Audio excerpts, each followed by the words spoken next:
Chikapa, où nous avons pendant une semaine accompagné les présidents de la République dans son itinérance dans les Grands Kasaï. C'était la première étape où nous avons été dans la province du Kasaï central, dans la province du Kasaï oriental, et on a terminé par la province du Kasaï, principalement à Chikapa, où le président de la République a eu l'occasion de communier avec les populations de cette partie du pays, mais aussi de s'entretenir avec elles autour de quelques priorités du gouvernement et ainsi que de l'action qui est portée au niveau provincial. À l'étape de Chikapa qui s'est terminée hier, il a eu notamment l'occasion de discuter avec les étudiants députés provinciaux et autres corps sociaux. Mais ce soir, nous revenons pour le dernier de l'année avec le ministre Julien Paluku, qui est un habitué de cet exercice de redevabilité, mais pour parler ce soir d'une problématique qui a sémé la panique, en tout cas au niveau de producteurs congolais de café et du cacao. Il s'agit d'un nouveau règlement de l'Union européenne qui blacklist, si je peux me permettre les termes, le produit comme les cafés, les cacao considérés comme produits contribuant à la déforestation. Monsieur le ministre du Commerce extérieur, les sujets, il est quelque peu technique, mais qu'est-ce que vous pouvez dire en liminaire pour ceux qui nous suivent ce soir, mais surtout pour les producteurs congolais de café et de cacao qui sont très attentifs sur le sujet et qui voudraient savoir ce qu'il en est exactement. Monsieur le ministre, vous avez la parole. Merci beaucoup, très chers collègues. Je pense que je vais m'acquitter de devoir, c'est lui d'abord de commencer à adresser mes vœux aux journalistes parce qu'il n'y aura plus un autre 30 décembre 2024 au cours duquel je vais m'adresser à la population congolaise à travers vous. Donc mes vœux à tout le monde, mes vœux à la population congolaise, toute ma compassion à la population de l'Est, à Beni, à Oicha, à Lubero, des populations qui vont passer en fait leurs festivités, les unes dans les écoles, les autres à la Belle Étoile. Alors, nous devrions être ici, chers collègues, avec Madame Eve Bazaïba, qui est ministre d'État en charge de l'environnement, mais qui a accompagné le corps de l'artiste dessinateur Emmanuel, qui a inventé les armoiries de la RDC. Nous devrions aussi être avec le ministre d'État en charge de la culture, mais qui a traîné également à Chikapa et qui n'a pas pu faire le déplacement jusqu'ici. Alors, revenant sur la thématique que vous avez évoquée, très chers collègues, il s'agit d'un règlement de l'Union européenne qui, en fait, a été voté par le Parlement européen dans l'optique de ce qu'ils appellent zéro déforestation. C'est-à-dire, l'idée globale de l'Union européenne, c'est de dire il ne faudrait pas que des produits entrent sur les territoires européens alors qu'ils résultent de la déforestation. Étant donné que le monde entier aujourd'hui est dans la protection de l'environnement. Vous savez que la RDC est le champion avec le président de la République qui appelle la RDC pays solution. La philosophie de l'Union européenne cadre donc avec ce que nous faisons ici. Et pour ce faire, l'Union européenne met en place des auditeurs. Les auditeurs qui doivent venir vérifier les champs de cacao, les champs de café pour voir si réellement ces champs ne sont pas établis sur des surfaces dont on a coupé toutes les forêts, comme il y en a ici en RDC. Et alors, curieusement, les auditeurs de l'Union européenne sont basés les uns au Kenya, les autres en Ouganda et les autres au Rwanda. Ce sont ces auditeurs qui viennent auditer en fait les champs de cacao et de café en République démocratique du Congo.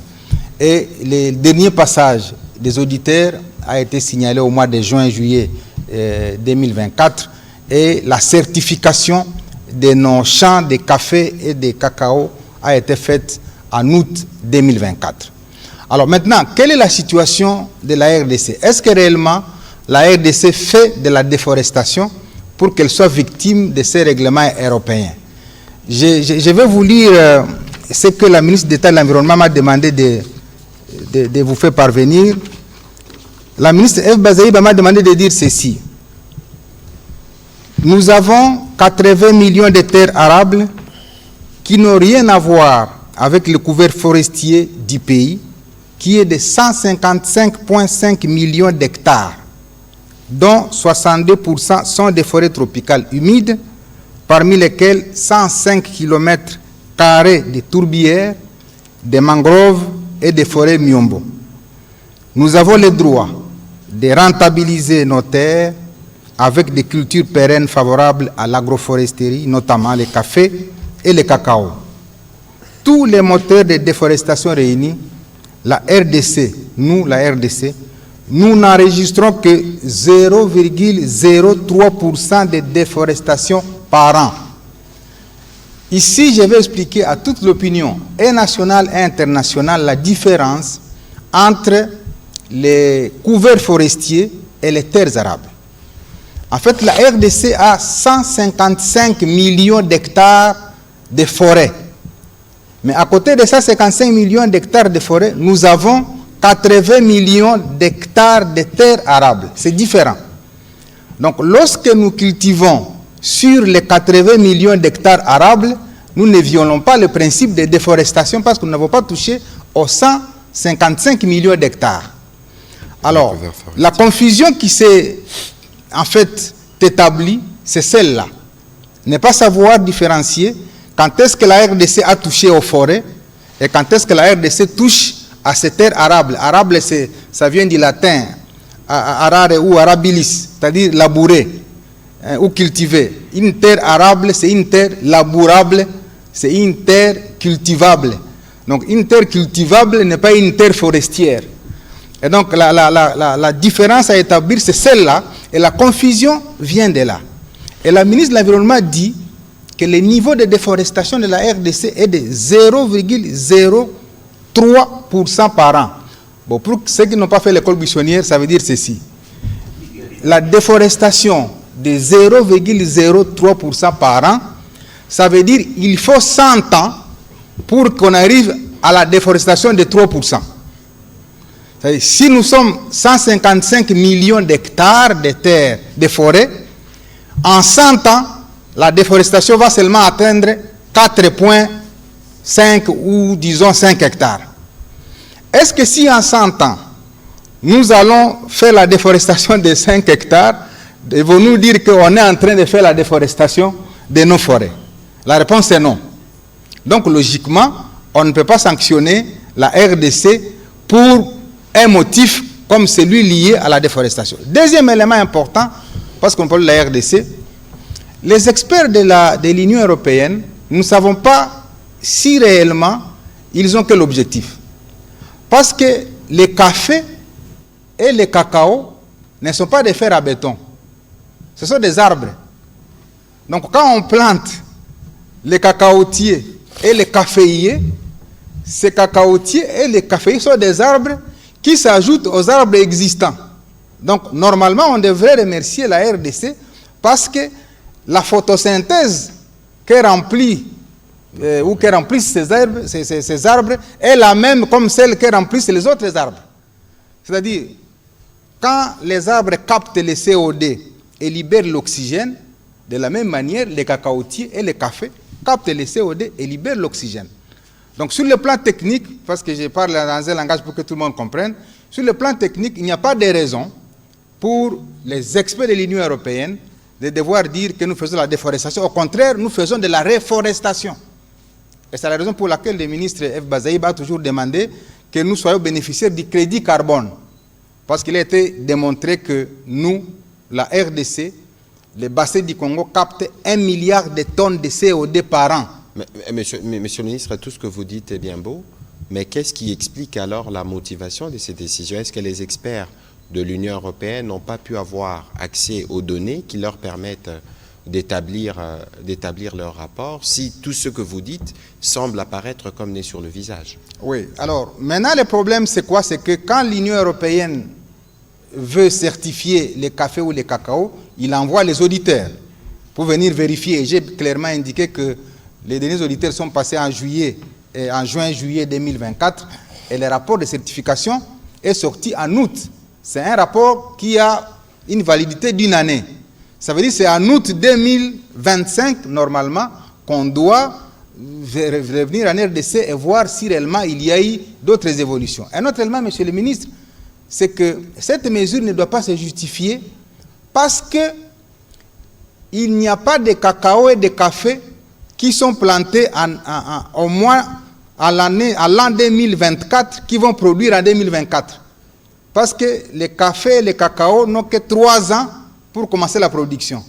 Donc si on a certifié les cafés et les cacao en 2024, on ne peut pas dire que non, notre café et notre cacao va subir la rigueur du règlement, étant donné qu'il faut attendre 3 ans pour se rassurer que le café qui a été produit l'a été en faisant de la déforestation. Donc c'est une amalgame qui nous a amené, nous gouvernements, à pouvoir communiquer à l'opinion et à annoncer quelques mesures que je vais parcourir tout à l'heure, mais qui seront bien évidemment adoptées à un moment donné par le Conseil des ministres. La première mesure, c'est que nous, on ne va pas prendre des décisions épidermiques. Nous allons renforcer le dialogue avec l'Union européenne, une tripartite, Union européenne, MONUSCO et gouvernement. Pourquoi la MONUSCO? Parce que la MONUSCO est déployée dans toutes les parties où il y a les conflits, pour certifier que les champs desquels sont ici les productions de cacao ne sont pas des champs qui sont défrichés à partir des forêts. La MONUSCO va participer à la tripartite. L'Union européenne, c'est pour expliciter les règlements qui a été voté par son Parlement. Le gouvernement, c'est pour dire exactement ce que je viens de vous dire, pour que la RDC sorte de la liste des pays qui sont listés parmi ceux qui ont détruit l'environnement. Deuxième mesure que nous allons prendre, c'est de renforcer en fait l'Agence nationale de promotion des exportations, l'ANAPEX. L'ANAPEX, l'ONAPAC et l'OCC, pour que désormais nous puissions avoir une certification nationale. Parce que le fait d'avoir toujours des certifications qui viennent d'ailleurs, les gens viennent du Kenya, les gens viennent du Rwanda, les gens viennent de l'Ouganda, c'est eux qui viennent certifier que nos champs sont bons ou mauvais, on peut leur prêter des intentions. Parce que vous savez, les mêmes experts sont arrivés à faire signer à l'Union européenne un MOU avec le Rwanda pour les matières stratégiques, alors qu'on sait pertinemment bien qu'il n'y a ni cobalt, ni lithium, ni manganèse, ni nickel qui entrent dans la transition énergétique au Rwanda. Alors, est-ce que ce ne sont pas les mêmes experts qui vont ramener encore à piéger l'Union européenne à prendre des mesures, alors que dans les fonds, il n'y a pas un élément convaincant qui peut amener tout un Parlement européen à prendre une telle résolution vis-à-vis de la RDC. Troisième mesure, nous allons renforcer, comme le président l'a dit, l'initiative, monsieur le ministre, couloir vers Kivu-Kinshasa. Le président a estimé qu'il faut créer un couloir qui démontre que la RDC est en plein pied dans la protection de l'environnement et que ce couloir vers Kivu-Kinshasa va permettre de démontrer effectivement quelles sont les zones, et là j'arrive à l'autre mesure, délimiter, définir et circonscrire 3 types de zones. Les zones agricoles, les zones forestières et les zones urbanistiques. Quand nous allons établir cette démarcation, nous allons dire par exemple à l'Union européenne, voici les zones agricoles, voici les zones forestières et voici les zones urbanistiques. Cette typologie et ce zonage va nous permettre de démontrer à la face du monde que quand nous touchons aux zones agricoles, nous n'avons pas fait la déforestation, parce que ces zones sont destinées à l'agriculture. L'autre mesure, c'est que le gouvernement, par le biais du président de la République, a annoncé, je crois que c'était à Kalemi, au 24e Conseil des ministres, la création de Kinshasa Mercantile Exchange. Désormais, nous allons avoir une bourse congolaise, qui va nous permettre en fait de participer à la fixation des prix. Parce que tous les prix sont fixés par les acheteurs, et quand ils veulent, ils baissent, quand ils veulent, ils haussent les prix. Et donc le KME, Kinshasa Mercantile Exchange, dont la première réunion a été organisée à la présidence et à laquelle j'ai participé, va permettre effectivement à la RDC d'avoir sa propre bourse pour ses matières premières et de commencer à opposer ce qu'il doit opposer à la face du monde. L'autre mesure du gouvernement, c'est d'intensifier les zones économiques spéciales à travers la République. Et là, comme on parle de cette question de cacao et de café, à l'est, le gouvernement a installé une zone économique spéciale à Moussienene, c'est au sud de la ville de Butembo, pour effectivement permettre aux opérateurs économiques de commencer la transformation. Parce que notre problème, c'est qu'on nous oppose ce genre de mesures, on nous fait ce genre de chantage parce que nous ne faisons pas de la transformation de nos produits. Et les zones économiques spéciales sont des écosystèmes que le gouvernement a créés. À Moussienene, tout ce qui doit transformer le café, le cacao, doivent s'y installer. Et l'avantage d'une zone économique spéciale, c'est quoi?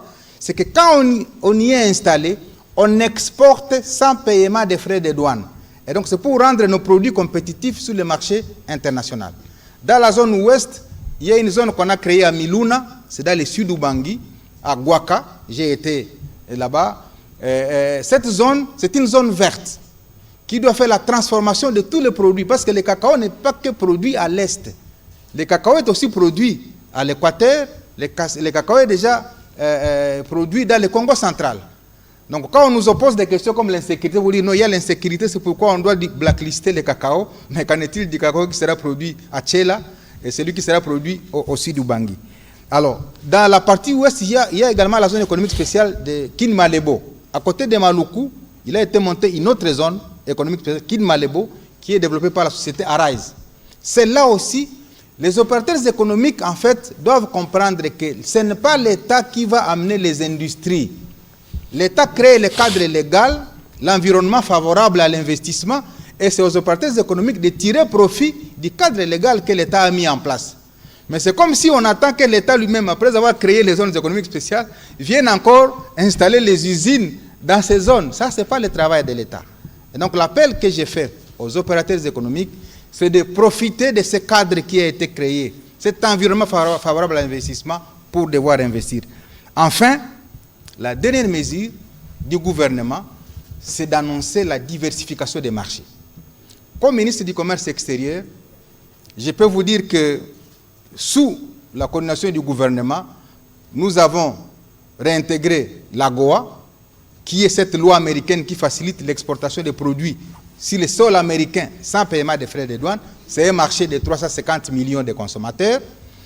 L'Europe, c'est un marché de 742, la population européenne, c'est 742 millions d'habitants. L'Inde, aujourd'hui, est le pays le plus peuplé, c'est 1,460 milliard d'habitants. La Chine, c'est 1,410 milliard d'habitants. L'Afrique, c'est 1,300 milliard d'habitants. Et la planète, c'est 8 milliards. Donc, la RDC, nous allons diversifier les marchés pour dire, on saisit les marchés américains, on saisit les marchés indiens, on saisit les marchés chinois, et en même temps, on saisit les marchés européens. Comme ça, dans cette compétitivité, la RDC va s'offrir à celui qui va être disposé à pouvoir collaborer avec elle. Et enfin, nous allons renforcer notre collaboration avec l'Union européenne, parce que c'est un partenaire traditionnel avec lequel nous devons avoir des relations solides pour que finalement, avec elle, nous puissions veiller sur la sauvegarde de l'environnement. Voilà. Mais justement, avant de prendre les questions des médias, vous avez été saisi par la FEC. Est-ce que vous avez eu l'occasion de discuter avec elle autour de ces mesures? Exactement. On a été saisi par la FEC. On a largement parlé avec elle. Il y avait un défaut de compréhension par rapport à la mesure qui a été édictée par l'Union européenne. Mais la plus grande annonce aussi à faire ce soir, c'est que la FEC s'est basée sur l'ancienne mesure qui avait été prise en mai 2023. Mais le 2 octobre 2024, donc il y a 2 mois, l'Union européenne a reporté de 12 mois l'exécution de son règlement pour le 30 décembre 2025. Et l'Union européenne a motivé cela par le fait qu'il faut continuer à discuter avec les États, mais également les opérateurs économiques, pour que finalement, on soit tous d'accord sur les mécanismes de diligence raisonnée, c'est comme ça qu'ils appellent.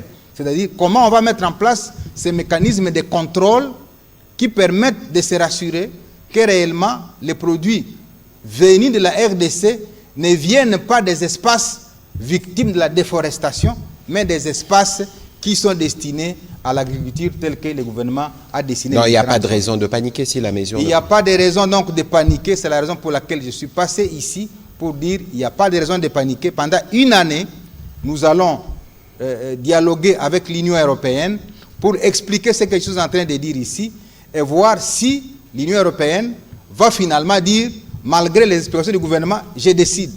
Et c'est à ce moment-là que le gouvernement devra aussi, dans la réciprocité, prendre des mesures mais qu'on ne peut pas annoncer maintenant parce que nous allons commencer les discussions et faire valoir les points de vue du gouvernement. Mais en pareille circonstance, lorsqu'il y a des mesures draconiennes, eh bien, les pratiques exigent qu'il y ait de la réciprocité, pas des mesures aussi draconiennes. Mais on n'est pas encore à ce stade.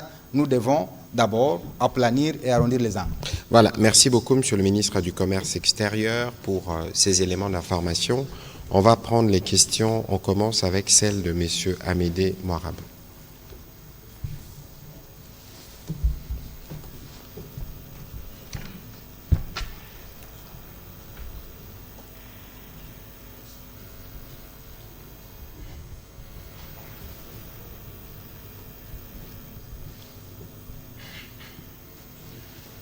Merci, Excellence, de la parole. Amédée Moirab pour Finances et Entreprises.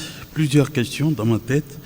Excellence, d'abord, vous dites que nous n'allons pas paniquer, mais vous ne voyez pas qu'il y a lieu justement de prendre déjà des mesures de réciprocité sur quelques produits de l'Union européenne, parce que cette annonce a un effet négatif sur nos produits et qui peut faire en sorte que les autres marchés, notamment les Américains, puissent blacklister ces deux produits. Ça, c'est la première question. La deuxième question, Excellence, j'étais très loin, donc je n'ai pas suivi vos premiers mots, mais j'aimerais savoir si vous avez les statistiques de ce que nous avons comme production de cacao et de café dans l'Union européenne. Voilà mes deux questions. Merci. Voilà, Monsieur le ministre. Mais merci beaucoup. Je vais vous lire la disposition du règlement de l'Union européenne qui dit ceci: compte tenu du report de 12 mois de la date d'application prévue à l'article 38, il convient d'adapter en conséquence les dates figurant dans d'autres dispositions liées en particulier en ce qui concerne l'abrogation du règlement. Donc ça veut dire qu'il y a un moratoire de 12 mois parce que tout simplement l'Union européenne est arrivée à constater que peut-être la décision était prise hâtivement. Ça veut dire qu'on n'a pas consulté les États, on n'a pas interagi avec les producteurs, on a sorti un rapport de certification, mais malgré le rapport de certification, on sort encore une décision, alors que le rapport lui-même a certifié que les cacao et les cafés congolais ne sont pas issus de la déforestation. Mais l'idée qu'on a évoquée, c'est que les auditeurs ont évoqué l'idée de dire qu'ils n'ont pas accès à la zone pour aller faire les contrôles à la suite de l'insécurité. Mais c'est quelle zone spécifiquement, pour être un peu plus précis, Monsieur le ministre? Oui, la zone spécifique qui est évoquée par l'Union européenne, c'est la zone de Beni, de l'Ituri, où il y a la cruauté humaine qui, en fait, est l'effet de cette agression rwandaise dont est victime la RDC. Alors, la question qu'on doit se poser, et ça, ce n'est pas encore officiel, c'est de dire comment l'Union européenne, qui sait que nous sommes victimes d'une agression, ne dit par exemple pas que les agresseurs sont installés dans le parc de Virunga, qui est le patrimoine mondial de l'humanité, créé en 1925. Ce parc est détruit, mais jamais il n'y a une disposition de l'Union européenne qui sanctionne celui qui occupe le parc. Alors, comment on va passer tout de suite aux producteurs du café et du cacao, des pauvres paysans qui sont à Beni, qui sont à Ituri, qui sont dans leurs champs depuis des dizaines d'années, qui n'ont défriché ni coupé aucune forêt, parce que nos 155 millions d'hectares sont encore intacts.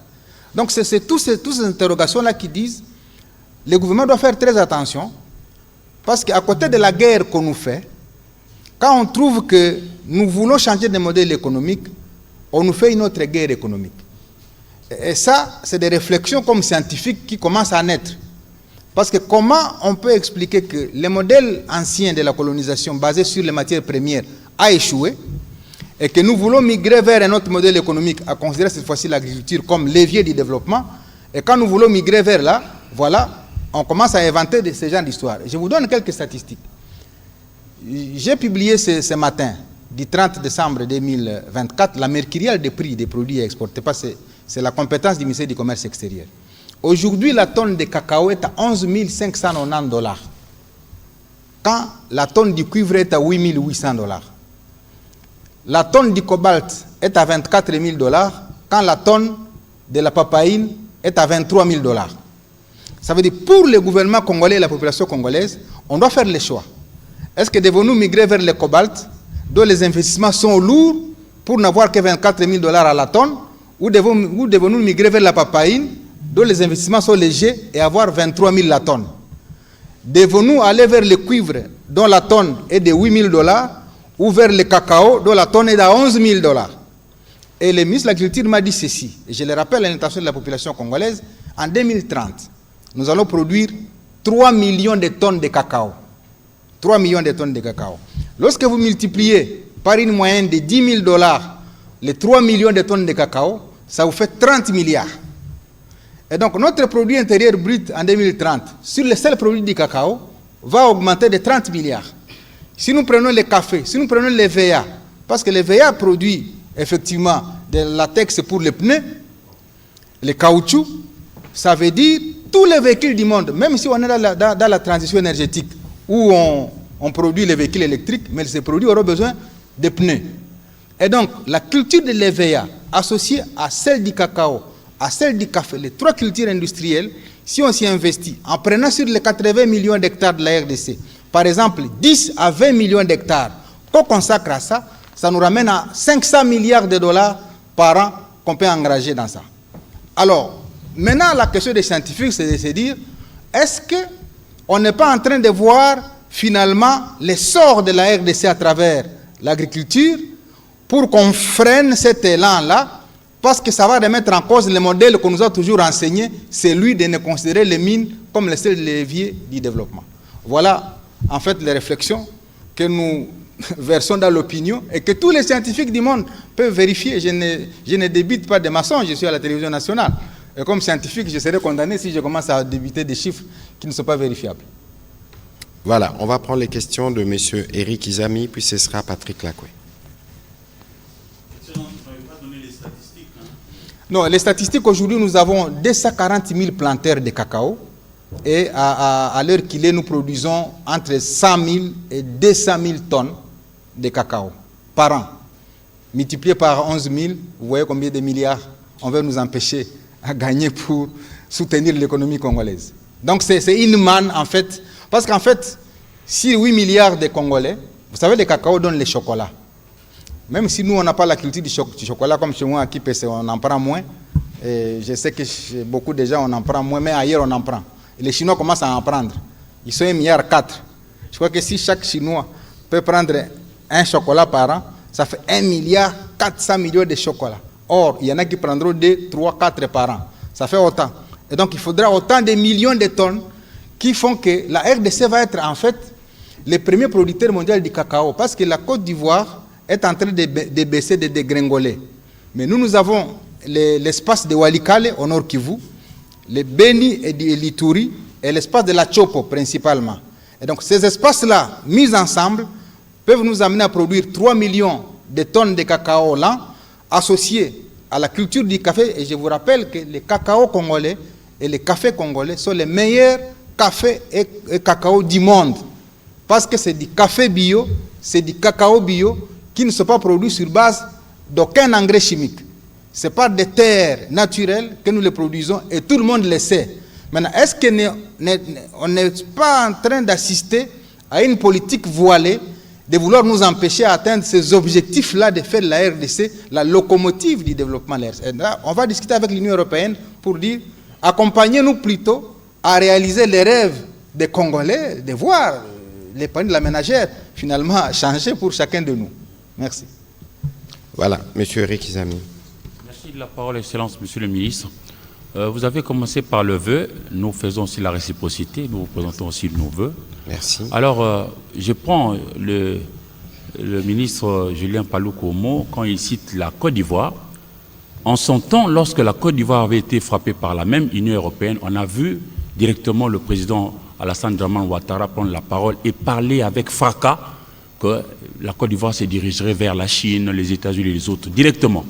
Mais chez nous, j'apprécie ce que vous faites. Ce soir, déjà, vous êtes venus pour donner à la population la bonne information qui est fiable, vérifiable et tout ça. Mais j'ai comme l'impression que chez nous, on a souvent besoin d'aller un peu comme si on amadouait des gens. Nous, il faut dialoguer avec eux, leur expliquer qu'ils ont pris des mauvaises décisions. Est-ce que n'est-il pas venu le moment aussi de dire non, par exemple, parce que nous sommes quand même souverains. Que répondez-vous à ceux des Congolais qui pensent que souvent nous, on fait un peu... Alors qu'on peut faire fi, par exemple, de l'Union européenne pour aller, par exemple, en Chine, aux États-Unis, nous avons déjà la GOA. Qui répondez-vous à ceux des Congolais qui pensent que par moment, nous, on négocie notre souveraineté? On n'est pas... Alassane Dramane Ouattara l'a fait, on ne l'a pas tué pour autant. Pourquoi est-ce que chez nous, on doit aller dialoguer, comme vous avez dit, caresser un peu dans le sens de la parole? Merci bien. J'ai bien suivi le président ivoirien Alassane Ouattara qui a dit effectivement que, faute de prendre le café ivoirien, on va diversifier les marchés. Je crois que ça ne s'éloigne pas de ce que j'ai dit tout à l'heure. Qu'effectivement, je peux le dire en des mots, parce que moi je suis ministre, lui il est président. Hein? Moi je le dis en des mots comme ministre du commerce. Pour dire, justement au nôtre aussi, les chefs pour dire, nous avons déjà commencé la diversification des marchés. J'avais annoncé il y a quelque temps que j'étais revenu de la Chine, où on a fait une commande de 1 million de tonnes de soja, autant de centaines de milliers de tonnes de piment, de cacao, de café. On a voté, on a fait adopter par le gouvernement la stratégie nationale AGOA de la RDC, où on a listé 21 produits et 5 produits du secteur minier qui sont déjà intégrés dans la stratégie AGOA RDC, pour que désormais on commence à exporter ces produits-là vers les États-Unis. Je crois qu'à un moment donné, je vais vous distribuer la stratégie nationale AGOA, pour que vous compreniez que la RDC a déjà diversifié ses marchés. Et j'ai été clair en vous donnant les statistiques des populations. Je crois que tout le monde a compris. Quand j'ai dit l'Europe c'est 740 millions d'habitants, la Chine c'est 1,4 milliard, l'Inde c'est 1,4 milliard, l'Afrique c'est 1,3 milliard, c'est pour vous dire que je ne suis pas en droit d'annoncer ce genre de mesures, mais c'est pour vous montrer l'aéropage des marchés qui existe pour nous et que nous devons saisir. Et comme ministre du Commerce extérieur, je suis là pour ça. Le moment viendra de prendre des restrictions qu'il faudra dans le cas de la réciprocité, si réellement on prend des mesures à la compte de la RDC. Vous savez, la population parle avec émotion. Si à l'émotion de la population doit s'ajouter l'émotion des dirigeants, on a une grande émotion. Et donc, ça sera difficile de diriger le pays. Nous comprenons l'émotion de la population, mais nous, comme gouvernants, nous devons avoir la tête froide pour nous permettre, lorsque nous allons sortir la décision, que les gens comprennent que la décision a été mûrement réfléchie sur base des analyses que je viens de vous faire. Lorsqu'on la prendra, tout le monde dira la RDC a raison de prendre ces mesures. Et donc, nous ne sommes pas en train de dire que nous avons peur de prendre une mesure, mais nous respectons le principe d'explication, de dialogue entre partenaires, parce que de toutes les façons, l'Union européenne, c'est notre partenaire. Avant de casser les œufs, pour faire des omelettes, on doit d'abord commencer par parler. Il faut prendre d'abord les œufs avant de les casser. Merci. Voilà, on va prendre les questions de Patrick Lacoué, puis ce sera Oscar Mbal.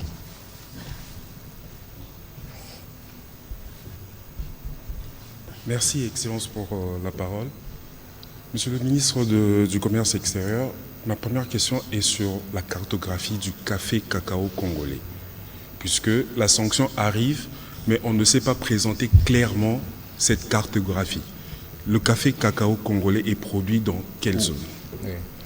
La deuxième question est sur la politique de transformation et même la politique de consommation locale, puisque la population congolaise est estimée à plus de 100 millions d'habitants, ce qui veut dire, si on revient à votre exercice de tout à l'heure, $1 de consommation par population sur les 100 millions, ça nous fait 100 millions de dollars. Et si cette population consomme régulièrement le cacao, le chocolat, produit du cacao et le café aussi, si on aura de l'argent dans notre caisse de l'État. Donc, quelle est la politique de transformation et la politique de consommation locale du café et cacao congolais?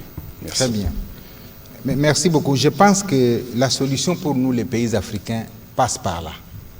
Lorsque j'étais ministre de l'Industrie, j'avais dirigé une réunion ministérielle de tous les ministres de l'Industrie de la RDC pour proposer une décision comment on appelle ça, au sommet des chefs d'État.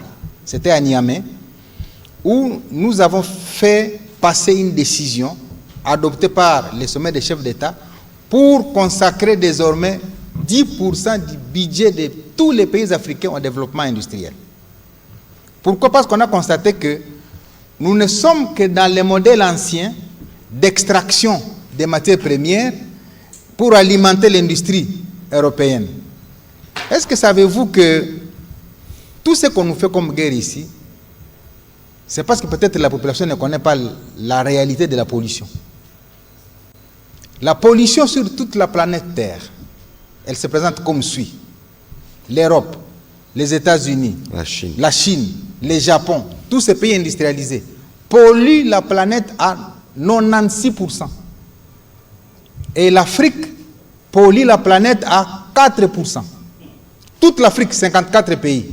La première victime du changement climatique. Alors, donc, si 54 pays polluent à 4%, si on doit prendre la proportion de la RDC, il faut diviser ces 4% par 54 pour trouver la proportion de la pollution de la RDC. Donc, normalement, les pays qui devraient être condamnés et pour lesquels on devait voter des résolutions et des règlements, ce sont ces pays européens, américains et asiatiques, pas les pays africains. Donc, c'est l'inverse qu'on fait, parce que nous, les pays africains, on n'a pas d'outils de sanctions. Nous sommes victimes de ceux-là qui, pourtant, sont les pollueurs. Prenez l'Allemagne. Lorsque la guerre russo-ukrainienne a éclaté, l'Allemagne a manqué de l'énergie parce qu'il n'y avait pas de gaz. Elle a recouru au charbon. Les lignites, pour ceux qui connaissent. L'Allemagne a recouru au charbon. Mais jamais on a entendu l'Union européenne sanctionner l'Allemagne pour avoir fait recours au charbon qui, en fait, produisent du CO2 qui détruisent la couche d'ozone. Et donc, c'est des éléments comme ça que nous devons échanger à longueur de journée pour que nous arrivions, nous, Africains, quand même, à faire comprendre au monde que non, nous sommes victimes innocentes. Nous polluons à 4% et c'est à nous qu'on applique des règlements pour dire vous êtes en train de polluer, vous êtes en train de faire ceci. Quand la ministre Bazaïba dit à tous ces pays occidentaux de nous payer les crédits carbone pour nos 155 millions d'hectares qui amortissent 1 milliard de tonnes de carbone pour qu'il n'y ait pas de réchauffement climatique, on n'en obtient pas. Donc c'est un combat que nous devons mener et je suis d'accord avec vous qu'il faut une politique solide de transformation. Et j'étais au sommet des commissaires à Bujumbura où la thématique c'était la création de chaînes de valeur africaines. Comment nous devons créer les chaînes de valeur africaines? Alors, tant que nous serons en train de nous abréver sur d'autres pour être sous perfusion, eh bien, on nous laissera sous la perfusion et on deviendra des éternels malades. Et donc, moi, je pense qu'il faut une révolution au niveau africain qui nous permette de changer de paradigme de gestion de nos ressources par la transformation locale et les chefs d'État l'ont adopté effectivement à Niamey. Mais la mise en œuvre reste le problème. Alors, la cartographie de la production de cacao et du café, la plus grande zone de production, c'est l'espace Est. Mais toutes les plantations de l'espace Ouest, notamment l'Équateur, ont été abandonnées. Mais c'est aussi un espace qui produit suffisamment du café et du cacao. Alors, ce que le gouvernement doit maintenant organiser, au-delà de ce que nous devons faire ici, c'est de construire les routes, et c'est le plan qui est fait au ministère des Infrastructures, c'est de construire les centrales hydroélectriques, et c'est d'intensifier ces zones de transformation agricole. Parce que si on a les cafés et les cacao à l'Équateur, et qu'on n'a pas de possibilité de l'évacuer et de les transformer là-bas, eh bien nous allons rester sous la coupe de ceux-là qui nous appliquent des sanctions. Donc il y a quand même un travail important à faire au niveau du gouvernement, et ce qu'on est en train de faire, pour rendre notre cacao compétitif sur le marché international. Nous devons améliorer certaines conditions au niveau interne. Les routes, l'électricité, les zones économiques spéciales, qui sont des outils de viabilisation de notre production au niveau international. Donc la question que vous posez à Sopesa Andor, et le gouvernement y travaille à travers ces différents ministères. Voilà, on va prendre les questions plutôt de Jacques Moulouba.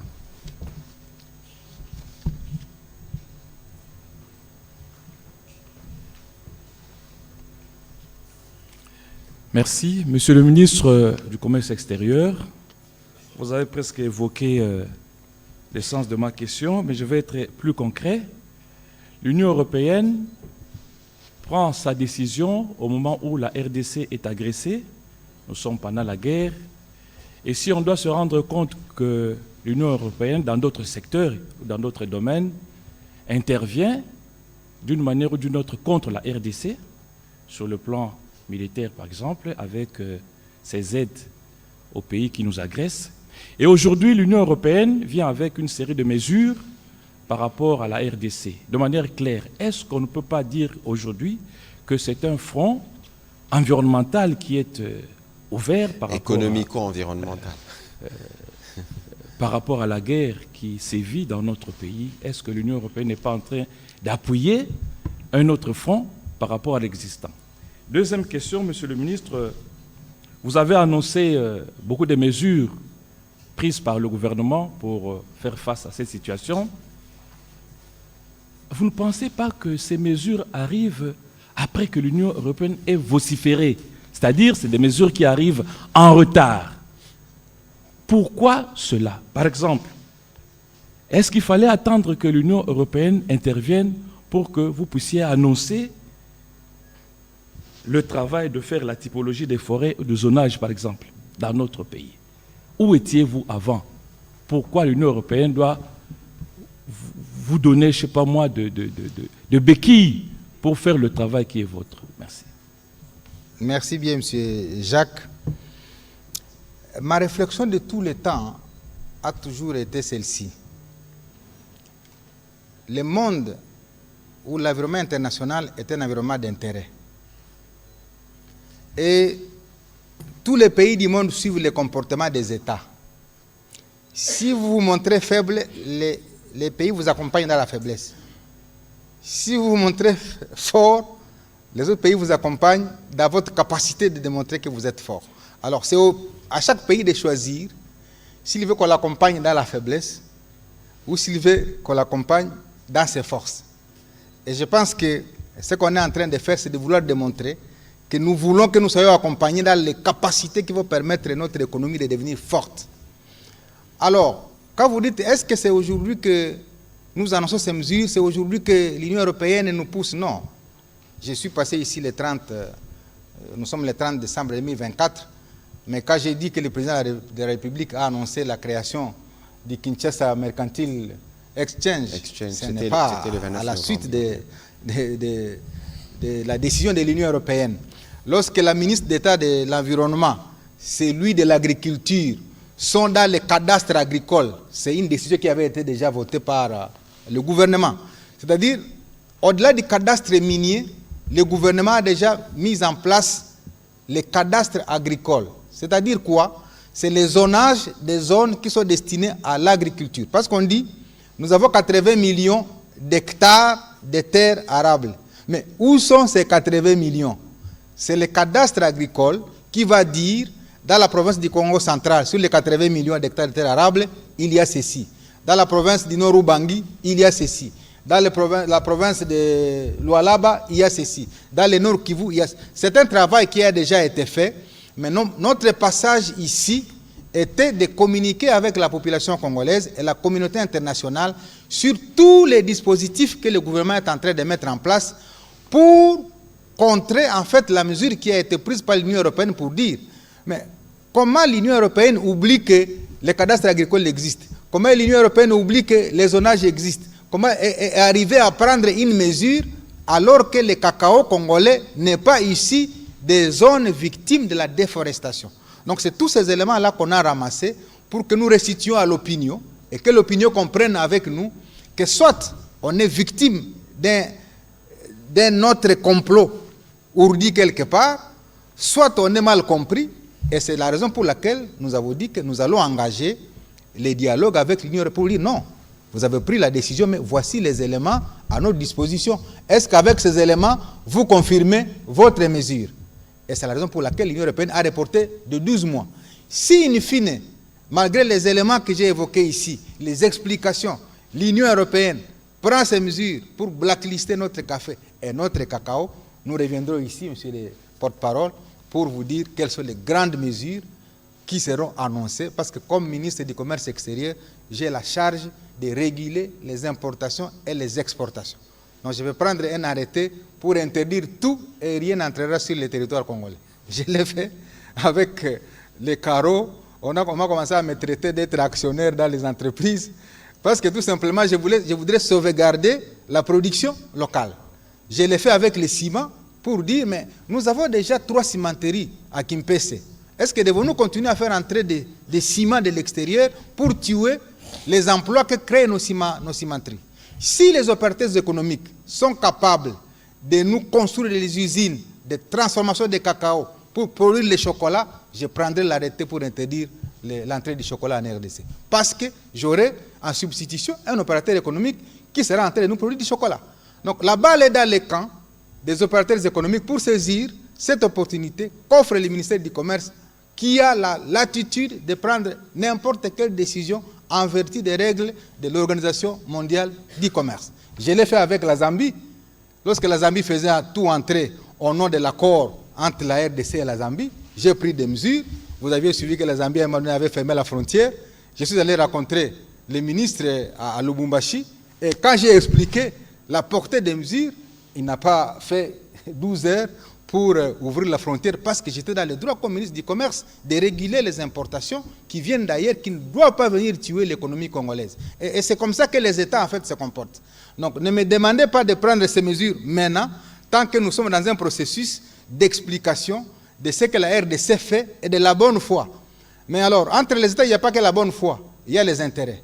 Si nos intérêts sont menacés, nous allons aussi menacer les intérêts des autres, mais de manière beaucoup plus catholique, sans entrer dans beaucoup de frustration. Voilà, on va prendre les 2 dernières questions. La question de M. Glore en fait ferrer et puis on terminera par une question en swahili de M. Mbelechi. Allez-y, s'il vous plaît. Merci beaucoup pour la parole. Excellence Julien Paluku, au mois de septembre dernier, vous avez participé à un panel de haut niveau organisé à marge du sommet du forum Chine-Afrique. J'étais derrière vous, il y avait le ministre Kizito Domine, il y avait la gouverneure Fifi Masuka, il y avait également le ministre de l'Industrie. Ces jours-là, je me rappelle bien, vous avez annoncé que le gouvernement de la RDC et le gouvernement chinois avaient mis en place un accord pour que le produit Made in Congo soit exporté vers la Chine. Oui. Aujourd'hui, où en est-on avec cette mesure? Merci beaucoup. Je suis le signataire de l'accord avec mon homologue du commerce de la Chine.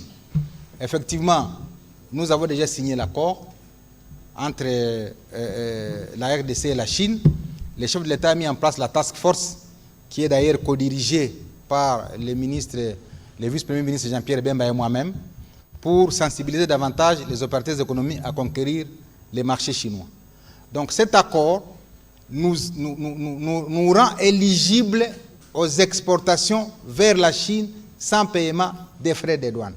C'est encore une annonce, pas en direction du gouvernement, mais en direction des opérateurs économiques. Tous ceux qui me suivent à travers la République, le gouvernement a déjà offert un cadre pour exporter vos produits vers la Chine sans paiement de frais de douane, mais en respectant bien sûr la certification.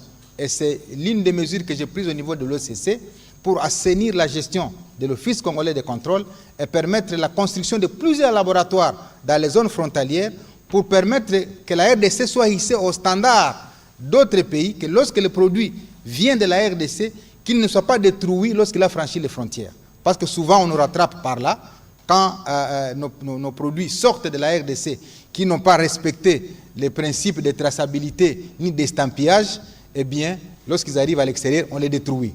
Et c'est comme ça que vous avez beaucoup de produits qui sont labellisés pour la partie Est, Made in Rwanda, Made in Uganda, Made in Kenya, alors que ce sont des produits qui sont venus de la RDC. Alors, est-ce que tous ces pays-là ne sont pas dans cette machination pour empêcher finalement que la RDC ne s'organise, parce que c'est eux qui tirent profit des exportations. Parce que quand on exporte le cacao à partir de l'Ouganda, à partir du Kenya, à partir du Rwanda, ou même des minerais, qui sont labellisés Made in ces pays-là, ce sont ces pays qui ont les rentrées de devises. Et donc c'est toute cette bataille économique devant laquelle la RDC fait face, et ce n'est pas facile. C'est pourquoi nous avons besoin du soutien de tout le monde, y compris la presse. Et nous vous remercions, vous la presse, de la manière dont vous rendez l'image de la RDC. Parce que souvent l'image est ternie à l'extérieur comme si c'est un pays qui n'est pas fréquentable, un pays où il n'y a personne qui réfléchit, où nous tous, nous sommes mis dans un panier de personnalités qui ne peuvent concevoir aucun plan de développement.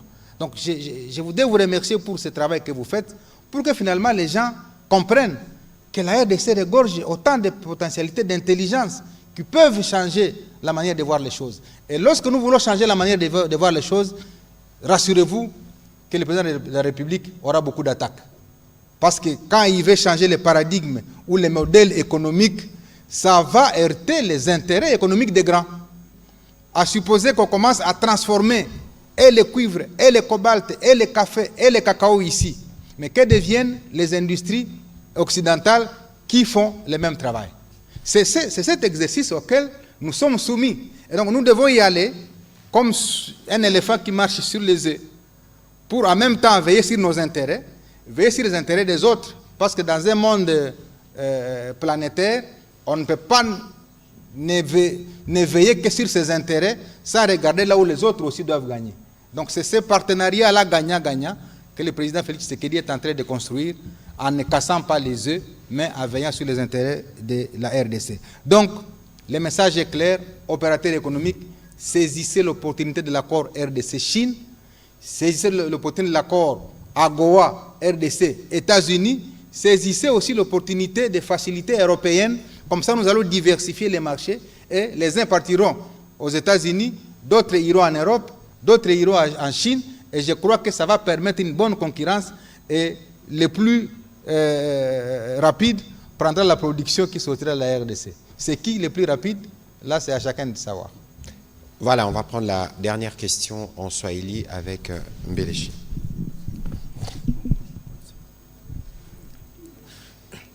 Asante. Swali langu kwa Waziri Julien Paluku. Umoja wa Ulaya umechukua hatua ya kupiga marufuku kawa na kakao za DRC. Nakumbuka mwaka 2022 tuliwahi kufanya safari jimboni Kivu Kaskazini. Tulishuhudia vipi shughuli za kutengeneza kawa na kakao zinatoa pesa kwa raia haswa mashariki, na ukiangalia takwimu ambazo zimetolewa, kawa na kakao zimezalishwa zaidi mashariki mwa Jamhuri ya Kidemokrasia ya Kongo. Unaweza kutupatia leo sababu gani Umoja wa Ulaya umepiga maarufu kawa za mashariki mwa DRC, haswa za DRC, na hatua gani serikali imechukua ili raia wasiathirike zaidi, kwa sababu licha vita lakini watu wanaendelea kulima kawa na kufanya biashara ya kawa? Asante. Asanteni sana, lakini sijui kama nitaeleza Swahili kama wewe. Tajaribu pia kidogo.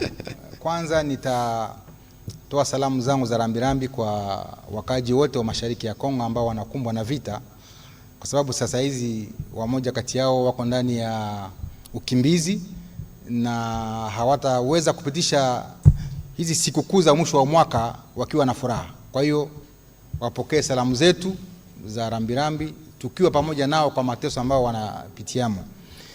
Kufuatana na swali la kwako, kama tumepatikana hapa kunako mitambo ya televisheni ya taifa, ni kwa sababu Umoja wa Ulaya uliweza kukamata hatua ya kusema tangu Januari 2025 hakuna kahawa ama kakao ambayo itaingia kwenye bara la Ulaya, kwa sababu wazungu wanasema ya kwamba kahawa na hiyo kakao ya kwetu inatoka ndani ya misitu ambayo tumeweza tukakata, na wengine wanasema ni kwa sababu ya ukosefu wa usalama.